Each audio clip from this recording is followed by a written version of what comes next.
Hey there, I'm Mike Rugnetta, and this is Crash Course Mythology. Today, we're going to continue to inundate you with myths about the floods. And as you can see, Tote isn't going to be caught without a raft this time around. Last week, we looked at the many mythic traditions that feature a story about a god or gods bringing a flood to destroy humanity, or at least teach them a real good lesson.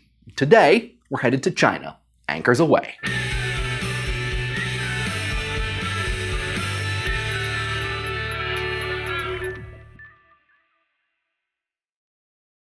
So before we get started for real, now is probably a good time to mention that I don't speak Chinese. So I'm gonna do my best, but be forewarned, pronunciation carnage is about to happen.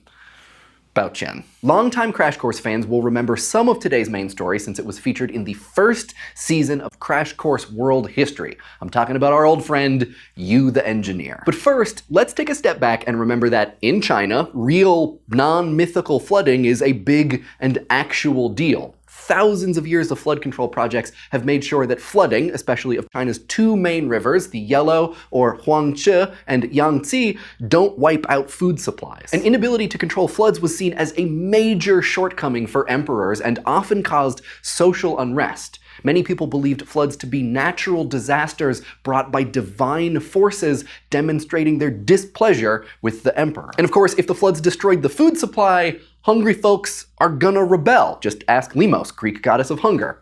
I wonder if there's a Greek god of being hangry. So in China, anyone who was able to prevent floods or ameliorate their effects would be considered, at the very least, a hero, and at the most, possibly a god. In one version of the Chinese flood myth, the mythical king Xuan had lost heaven's favor and the rivers started to overflow. Yu came to the rescue, taming the flood. Xuan was so impressed that he eventually handed his title over to Yu. This is the mythical origin of the first Chinese dynasty, the Xia. In another version of the flood myth, the flood just happens for no apparent reason. The high god, Ti, calls upon the demigod Guen to stop it.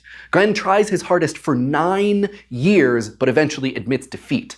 After Guen gives up, his son, Yu, takes up the task, kind of like the family business. Fortunately for China, Yu has better luck than his father. He works for 13 years straight to end the flood and save the world. The entire time, Yu is the model of diligence and selflessness. In 13 years, he never once returns home to his wife. According to one story, he passes his house 3 times and never goes in. With his dedication, Yu became a model for future Chinese rulers, the world's first workaholic, and a pretty bad husband, it seems. During those 13 years, Yu tried lots of different flood control methods, but he also called upon a number of mythical helpers.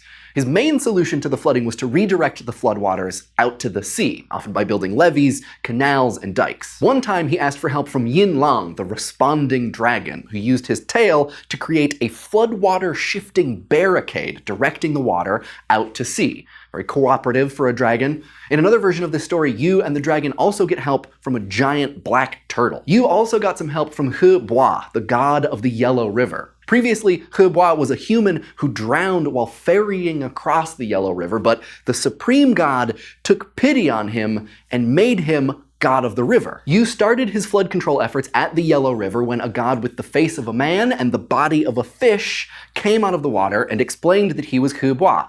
He gave Yu a detailed map of the locations of China's rivers to help him get a better picture of what he was up against. Yay, part human, part animal gods. Right, Tote? As part of his efforts, Yu also had to defeat a number of monsters. He had to kill Xian Liu, a 9-headed monster with the habit of turning perfectly good land into uninhabitable marshes. Some of the other monsters he managed to spare and even tame, but one creature, Wu Shizhi, the monster of the Huai River, gave Yu particular trouble. Wu Shizhi and his followers made gales and storms that prevented Yu from controlling the flood. This made Yu mad, so he gathered all the gods together and ordered them to clear out the monsters. Wu Qizhi's monster god followers were frightened, and they surrendered to Yu, who put them in jail. Wu Qizhi himself then appeared in the form of a monkey with a green chest, white head, yellow eyes, and white paws. Oh, and also the power to stretch his neck 100 feet and the strength of 9 elephants. So that's one scary monkey. Yu, who was not only a diligent worker but also a consummate manager, delegated the job of taming Wu Qizhi to a number of subordinates. Most weren't up to the task until Gong Chen, who chained up Wu Qixi by his long neck and put a golden bell through his nose. After that, the Huai River wasn't trouble anymore. But of all the assistance that Yu received over his 13-year battle with flooding, no one was more helpful than his wife, Tushan-shi. Yu was too busy to come home, but Tushan-shi didn't take that sitting down. Understanding the importance of the flooding, she worked to find ways to help. This is clear in one of our favorite Yu flood stories. Favorite because Yu, spoiler alert, changes into a bear. Let's go to the thought bubble. Yu is starting to excavate a mountain in order to channel the floodwaters into the sea. Before he leaves for work, he tells Tushan-shi, who's 9 months pregnant, to bring him food whenever she hears a drum. Then he goes off to the mountain and transforms into a bear because, duh, bears are much better at tunneling through mountains than men. While he's working, he steps on the drum by mistake. Tushan-shi hears the drum and brings food to Yu, but Yu is busy controlling floods and also, bearing around, so he fails to notice his wife. Tushan-shi is standing there looking at this bear of a husband, and she's filled with shame to see him in this form, because apparently it's a shameful thing. Bear etiquette was pretty strict back then, I guess. Tushan-shi runs away, and as she reaches the mountain's base, she starts to change into stone. When Yu finishes work for the day and turns back into a man, he finds her. But Tushan-shi has already turned to rock.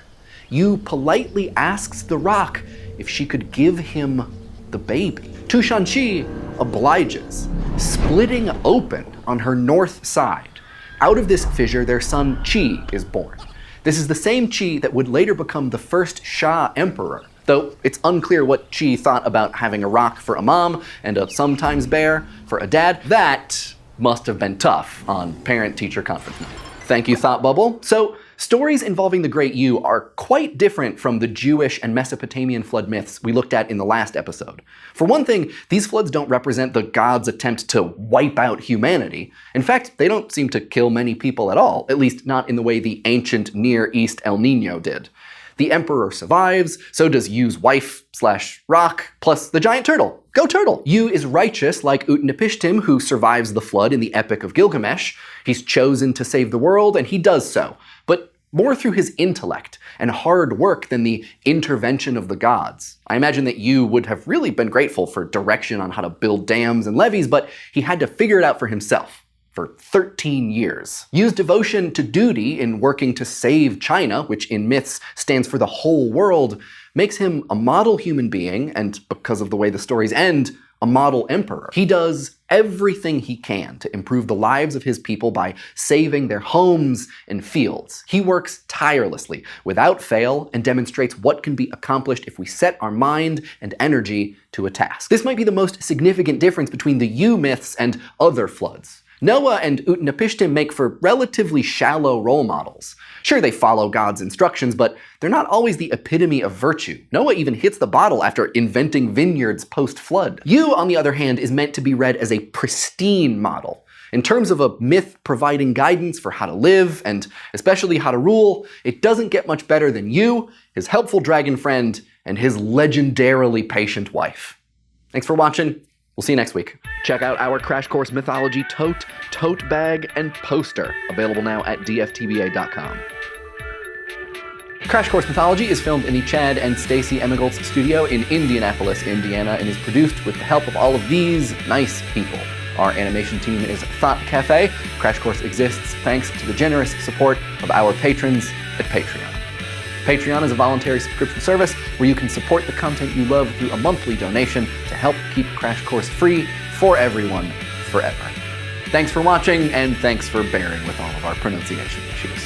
Rawr.